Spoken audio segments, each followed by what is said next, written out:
అంటే జనరల్‌గా ఏంటంటే అమ్మవారు గానీ, మనకు మీరు అన్నట్టుగా దేవుళ్ళు గానీ, మన బాడీ పైన పూనినప్పుడు దీని తర్వాత మీకు బాడీ ఏమన్నా వీక్‌గా అనిపించడం గానీ, అలసటగా అనిపించడం గానీ, ఇబ్బందికరంగా ఎప్పుడైనా అనిపించిందా? అనిపిస్తది. అంటే ఎన్ని డేస్ వరకు సిక్ అవుతారు? అట్లాంటిదేముండది. పోతరాయేశం ఏసిన ఆషాఢం నుంచి శ్రావణం దాకా అయితే చాలా మధ్య మధ్యలో సిక్ అయితుంటాం. అంటే ఏషంలో లేనప్పుడు, ఏషంలో ఉన్నప్పుడు అదే వేషం తర్వాతనే నేను అడిగేది. వేషం తర్వాతనే. అయితే ఫీవర్‌లో ఫుల్ ఫీవర్ ఉన్నా గానీ అసలు లెవ్వడానికి చేత కాకపోయినా రేపు పొద్దున కంపల్సరీ ఈవెంట్ చేయాలంటే ఆ ఫీవర్‌లో వెళ్ళి అక్కడికి పోయి పోతరా సామాన్ కట్టుకుంటే ఆ ఫీవర్ అనేది కనిపించదు. ఎన్నోసార్లు నాకు ఇది జరిగిన సంఘటన ఇది. కాళ్ళ నొప్పులు ఎన్నో ఉన్నా, చేతుల నొప్పులు ఎన్నో ఉన్నా, పొద్దున 6 గంటలకి పోతరా సామాన్ కట్టుకుంటే మళ్ళీ రేపు పొద్దున 8 గంటలకు ఇప్పిన రోజులు ఉన్నాయి. మళ్ళీ 8 గంటలకు ఇప్పి ఒక గంటన్నర వండుకొని మళ్ళీ సామాన్ కట్టుకొని మళ్ళీ నైట్ అంతా చేసిన ప్రోగ్రామ్స్ ఉన్నాయి. ఏమనిపించదు. ఆ తల్లిని చూస్తున్న ఆనందమే కనబడుతుంది. ఎందుకంటే ఇంతమంది మీరు బోనాలు ఎక్కిస్తున్నారు, ఇంతమంది మీరు శాఖలు పోస్తున్నారు, అన్ని పోస్తున్నారు, కానీ ఆ రూపం మాకు తినేటట్టు అమ్మవారు తింటున్నట్టు కనిపిస్తుంది. అమ్మవారు కూర్చొని రారా అన్నట్టు అనిపిస్తుంది. అమ్మవారు గావు పడుతుంటే మాకు ఇట్లా విశ్వరూపం ఇట్లా కనిపించినట్టు అనిపిస్తుంది. నీడలో కనిపించి వెళ్తుంటది, గాలి రూపంలో వెళ్తుంటది. అన్నిసార్లు మాకు దర్శనం ఇస్తున్నప్పుడు ఇక మాకు అలసట ఏడు ఉంటది. ఆమె దాశలోనే ఉంటాం. కరెక్ట్ గా వేషధారణ వేసి కరెక్ట్ గా నిష్ట నియమాలతో పాటించేవానికి దేవుడు కంపల్సరీ కనిపిస్తాడు. ఇక కనిపించడం ఎట్లయినా ఎంత సిక్ అయినా కానీ ఆ టైంకి పోతరసామాన్ కట్టుకుంటే జ్వరము గిరము అన్ని మర్చిపోయి ఆ నీలంలో అమ్మవారి సేవ చేసుకుంటూ వెళ్ళిపోతాం. మీరు పోతరసామాన్ అని ఇందాక నుండి చెప్తున్నారు, అంటే దానికి కూడా ఒక నియమం ఏమైనా ఉంటుందా? ఒక వీడియో మీరు చూసా నేను, అన్ని దానికి పసుపు కుంకుమలు ఒక పటంలాగా వేసి దాంట్లో అన్ని సామాన్లు పెట్టారు, అవన్నీ మీరు ధరిస్తారా? అయితే అవన్నీ ధరించడం దాంట్లో ఏదో ఒక సామాన్ నాది. అంటే దాంట్లో నా శిష్యులు ఏమున్నాయి అందరివి కలిపి నా దగ్గరనే ఉంటాయి.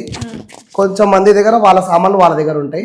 అవన్నీ ఆ రోజు తెచ్చుకొని ఫ్రెషప్ చేసుకొని, ఒక రోజు ముందే ఫ్రెషప్ చేసుకొని కొత్త సామాన్ని పాత సామాన్ అన్ని పెట్టేసి దాన్ని పూజ పునస్కారం చేసుకొని బ్రాహ్మణ పూజ చేసుకొని తర్వాత శుద్ర పూజ చేసుకొని ఆ పూజకు అనేది ఆ సామాన్కి అనేది శాంతి చేసి తర్వాత ఆ సామాన్ని మళ్ళీ భద్రపరచుకొని మళ్ళీ వచ్చే బోనాల పండుగ కోసం ప్రిపేర్ చేసుకొని రెడీగా అయ్యి ఆ రోజు గెటప్గా చేస్తాం. అది ఇప్పుడు పోతరా సామాన్ పూజ అనేది గిట చాలా మందికి తెలియదు.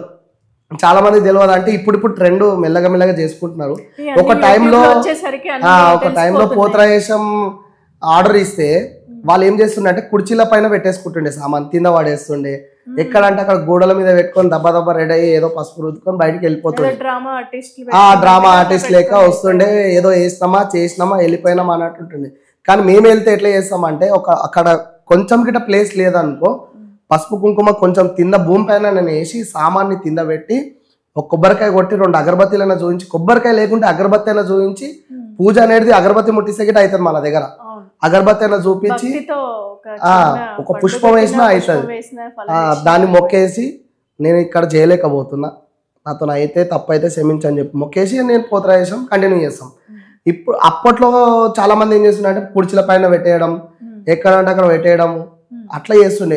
దీన్ని ఇట్లా కావద్దని మా తాతల కాడ నుంచి చేసేది నేను చూసినాక నాకు బి అనిపించింది. మా గురువు కూడా చెప్పడం జరిగింది, ఇట్లా కాదు ఇట్లా చేద్దామని చెప్పి. దాన్ని పటం మాదిరిగా వేసి దాంట్లో సామాన్ పెట్టి పూజా పునస్కారం చేసి పబ్లిక్కి తెలిసేటట్టు చేసి, ఇప్పుడున్న కొత్త జనరేషన్ ఎక్కువ అయిపోయారు. వాళ్ళకి పోతరాజు సామాన్ అంటే తెలియదు, పోతరాజు అంటే ఎట్లా ఉందో తెలియదు. కానీ ఆయన కానీ పోతరాజు అయినా మేము గౌరవిస్తాం, ఎందుకంటే మేము వాళ్ళకి రెస్పెక్ట్ ఇస్తాం. కానీ ఏంటంటే పోతరాజు సామాన్ గిట్ట వాళ్ళు గిట్ట గుర్తించి వాళ్ళ గురువులతో కలిసి ఒక ప్లేస్ అనేది డిసైడ్ చేసుకొని వాళ్ళు గిట్ట పూజ చేసుకుంటే నాకు ఆనందకరం. ఎందుకంటే నేను ఒక్కరిని చేయాలి, నేనే హైలైట్ కావాలి, నేనే మార్కెట్లో ఉండాలని కాదు. పోతరాజు ఎవరికైనా పోతరాజు సామాన్ పూజ అనేది మనకు భగవంతుడు ఇచ్చిన ఒక గాడ్ గిఫ్ట్. ఎన్నో పూజలు చేస్తాం, ఆ ఒక్క పూజను చేసుకోలేమా? యాటతో కాకపోయినా కోడితో కాకపోయినా ఒక వెజిటేరియన్ పప్పుతోనైనా చేసుకుంటాం కదా.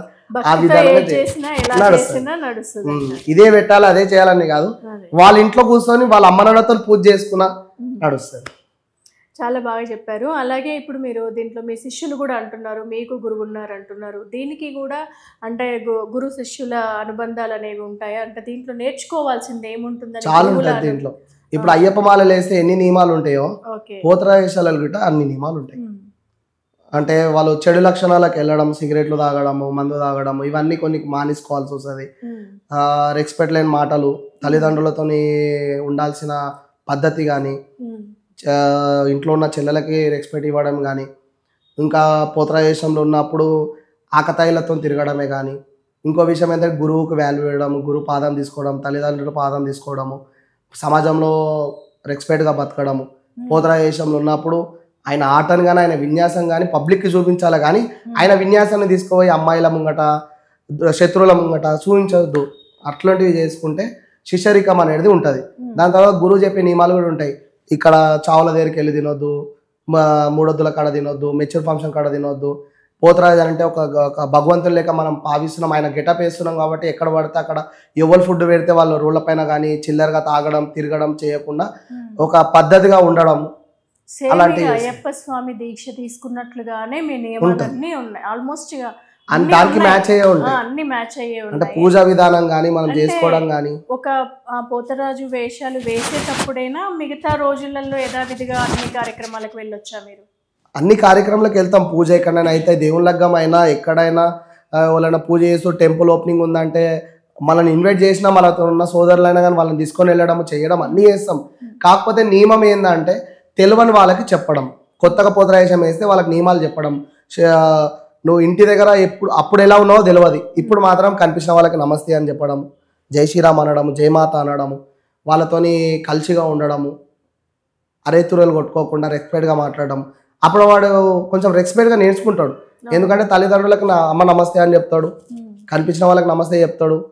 కాలు మొక్కనోడు గిట్ట ఇంట్లో కాలు మొక్కేసి రావాలని చెప్పక మనం ఒక రూల్ పెడితే మొక్కుతాడు. అంటే నేను అడిగేది ఏంటంటే ఈ ఆషాఢము, శ్రావణం బోనాల వరకేనా? మీరు తర్వాత ఇక తర్వాత ఏముంటది అంటే కొంచెం మంది డ్యూటీలు మానుకొని గిట్ట పోతరాజేశం చేస్తారు. తర్వాత ఆ డ్యూటీ గిట్ట పోతుంది. తర్వాత ఆ పోతరాజేశం డ్యూటీ పోయినాక మళ్ళీ ఏదో డ్యూటీ వెతుకుంటాడు. అదేంటంటే ఎందుకు అట్లా చేస్తున్నావు అంటే నాకు ఇది ఇంట్రెస్ట్, నాకు ఇది కావాలి, ఈ పోతరాజేశంలో ఉండాలి, ఈ సంతోషం వేరు నాకు, ఈ సంవత్సరం లోపల నాకు ఈ అమ్మవారు దర్శనం ఇస్తుంది. ప్రపంచం. ఇప్పుడు 41 రోజు నేను గిట్ట అయ్యప్ప మాల వేస్తా. అయ్యప్ప మాలలో ఎంతైతే భక్తి ఉంటుందో ఈ పోతరాజు దాంట్లో గిట్ట అంత ఉంటది. ఆ దర్శనం అనేది ఏ టైంకి దొరుకుతుందో, మాకు అమ్మవారు ఏ నీడలో వచ్చిపోతుందో, మేము పోయే బండ్లో యాక్సిడెంట్ కాకుండా చూస్తుందో, ఏదో ఒక దగ్గర దర్శనం ఇస్తుంది. ఆ దర్శనం కోసమైనా కానీ చాలా మంది చేస్తారు. సంవత్సరంలో ఉన్నంత కష్టాలు వాళ్ళకి తొలగిపోతాయి కాబట్టి వాళ్ళంతా నమ్మకంగా చేస్తారు. అట్లా సంవత్సరం తర్వాత ఇక వాళ్ళ తర్వాత బోనాలు అయిపోయిన తర్వాత యథావిధిగా కూరగాయలు అమ్ముకునేటోళ్ళు కూరగాయలు అమ్ముతారు. సాఫ్ట్వేర్ గిట్ట ఉన్నారు మా దగ్గర, సాఫ్ట్వేర్ ఎంప్లాయీస్. వాళ్ళ ఆఫీస్లో ముందే దుమ్మాలు కొట్టకుండా బోనాల కోసమే లీవ్ పెట్టుకుంటారు. వాళ్ళు చెప్పుకుంటారు, సేవ్ చేసుకొని బోనాలలో కంప్లీట్ చేసుకుంటారు. పెద్దగా ఏ పండుగలు చేసుకోకుండా అదొక పండుగ చేసుకుంటారు. మా తెలంగాణ రాష్ట్రంలో ఒక పండుగ అనేది గ్రేట్ పండుగ అంటే బోనాలు. ఆ బోనాల కోసం వెయిట్ చేస్తారు పబ్లిక్ అంతా. అమ్మవార్లే వెయిట్ చేస్తారు ఆ పండుగ కోసం, నైవేద్యాల కోసము, సాకల కోసము, ఘటాల కోసం, ఊరేగింపు కోసం వెయిట్ చేస్తారు. ఆ పండుగకి మనం హాలిడే తీసుకోకపోతే ఎట్లా?